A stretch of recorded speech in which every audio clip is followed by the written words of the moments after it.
That time of the day again, folks, where everything just goes straight off the cliff, with Kim Kardashian going off about her divorce with Kanye West and Gabbie Hanna getting exposed for allegedly stalking Bo Burnham and then getting exposed again by Jessi Smiles. By the way, folks, I recently watched a remake of The Notebook starring Floyd Mayweather and Logan Paul, and I can't believe I paid $50 to watch all that hugging.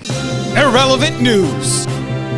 Amazon CEO Lex Luthor is going to space. I wanted to go on this flight because it's a thing I've wanted to do all my life. It's an adventure. It's a big deal for me. Let's be frank, folks. Lex isn't going to find kryptonite on Earth. He's going to start having to explore space if he really wants to be Superman. I invited my brother to come on this first flight because we're closest friends. I really want you to come with me. Would you? Are you serious? I am. This is actually a pretty genius idea, folks. Lex is actually going to have his brother sacrifice himself while they're out in space. He's the richest man in the world. Let him do whatever the hell he wants. I think it would be meaningful.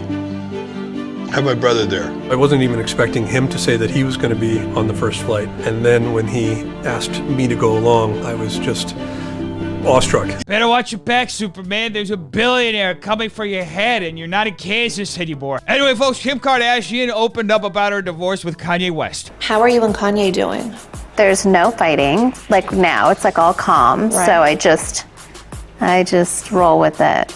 You know? This is absolutely preposterous, folks. Kim and Kanye have been fighting and they're not exploiting it on her reality show. What kind of world are we living in? Kim is dealing with so much right now, and it's tough because before we left, her and Kanye had this big fight. At the end of the day, folks, even though we're not actually seeing actual footage of the fight between Kim and Kanye, I'm glad that they're still willing to exploit it by talking about it. It will age amazing when the kids grow up and see it. I think he deserves someone that can go support his every move and go follow him all over the place and move to Wyoming. I can't do that. He should have a wife that supports his every move and travels with him. Kim's right, folks. Kanye deserves all of that and more, so thank goodness that he has Jeffree Star in Wyoming ready for him. It's like a third marriage. Yeah, I feel like a loser.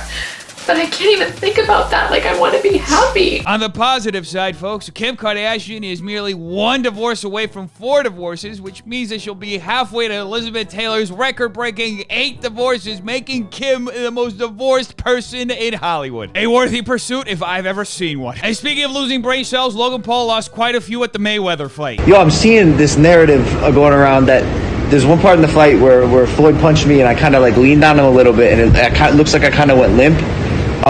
And people are trying to spin it and say that he knocked me out and caught me and kept me up to keep the fight going. That is straight up slander, folks, because Logan Paul and Floyd Mayweather were just trying to have an intimate moment together. Leave them alone. Shut the fuck up. Like, just shut the fuck up. Like, stop trying to discredit what happened last night. Make no mistake, he got a lot of good punches in. There's a couple photos, I got fucked up a couple shots. You gotta admire how incredibly humble Logan Paul is, because when you look at the photos, it's evident that Logan Paul's face was turned into battered turkey. I didn't know my face could like make that shape, but never rocked, never blacked out, never obviously got knocked out. He didn't hold me up. He tried to take me out and he couldn't. Coming soon for the rest of his life, Logan Paul bragging about how Floyd Mayweather could knock him out. Hey bro, why do the Paul brothers talk about Westlake, Ohio like it's the effing trenches? I am ticked off, folks. I can't believe that Chance Sutton would choose this moment to turn on his childhood friend and former Team 10 member Jake Paul. Nobody dare to bring reality into their delusion now. And speaking of delusion, as Steven Crowder responded to the H3 podcast response to the Steven Crowder responding to footage of the H3 podcast commenting on Joe Rogan's comments about Elon Klein wearing a mask at an outdoor event at Whitney Cummings' house. Let me be clear. Of course we had some fun, but was criticizing the idea. I do think it's a bad thing to tell people out there, young, impressionable people, because, you know, especially when you have an audience who's like 9 years old, when you've had to adapt your content to be YouTube friendly, to tell them not to think critically. That is 100% correct, folks. Telling people to follow the CDC guidelines is the same as telling people to not think critically. Because little known fact, folks, apples are oranges. We usually go after political figures, authoritative sources right on this show. Usually those are the people who we have to debate. Change My Mind is not a debate, but we've had politicians, scientists, Pulitzer winners. Wow, folks, Steven Crowder's show is incredibly credible. I feel like I'm in the presence of greatness. Beep boop. Sorry. Turned into a robot for a second there. And every now and then, a layup crosses our path who we just kind of like the shtick that you're only capable of.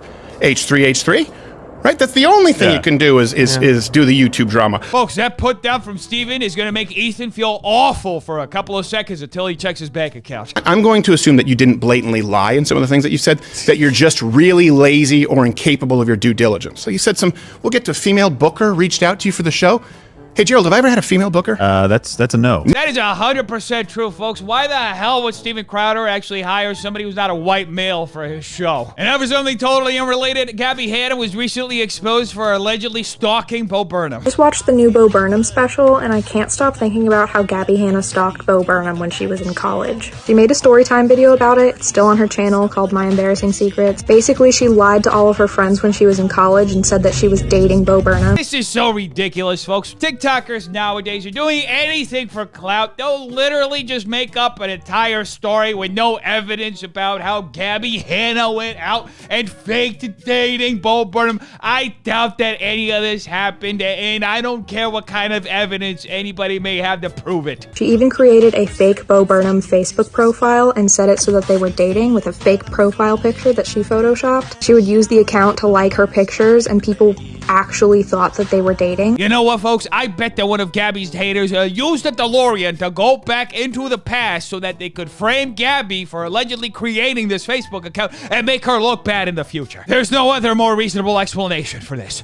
She eventually went to a meet and greet of his where she gave him her phone number on a fortune cookie. She hit on him a lot, and it was really uncomfortable for everybody involved. Look, folks, if Gabbie Hanna cannot be allowed to date Bo Burnham at least once in her entire life, then the world should not allow to rotate around the sun anymore. But when she was there, she got an actual picture of them together, and of course she changed the profile picture of the fake Facebook account so it looked even more real. The lengths that people will go to try to frame Gabbie Hanna for doing things that only Gabbie Hanna could do, it is appalling. It got to a point where fans of Bo's thought they were actually dating, and they edited Bo Burnham's Wikipedia page to say that he was dating Gabrielle Jeanette Hanna. And that is all the evidence that we needed to know that they're dating. Congratulations, Gabbie. Hope you two have a wonderful life together. And in other Gabbie-related news, she was recently exposed on Twitter by Jessi Smiles in a series of tweets that included numerous videos that had a phone call between Jessi and Gabbie, where they discussed a sequence of events involving Curtis Lepore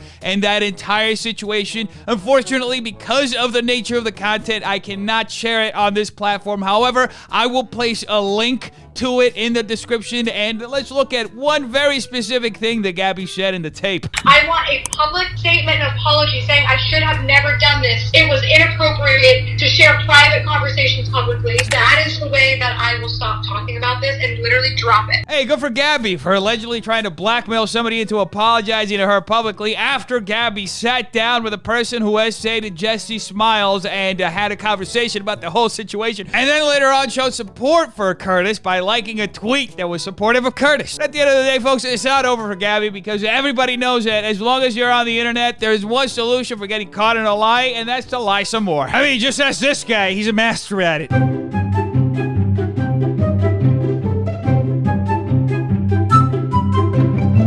Anyway, defenders, make sure you like and subscribe for more videos like this. If you like, will be another divorce that Kim Kardashian gets, effectively helping her break Liz Taylor's record. Tell me in the comments down below what you think. I want to know. Check out these videos right here. They're good too. Make sure you're drinking lots of water, taking the vaccine, and stay away from stupid people. Have an amazing day, defenders. I love all of you. Peace.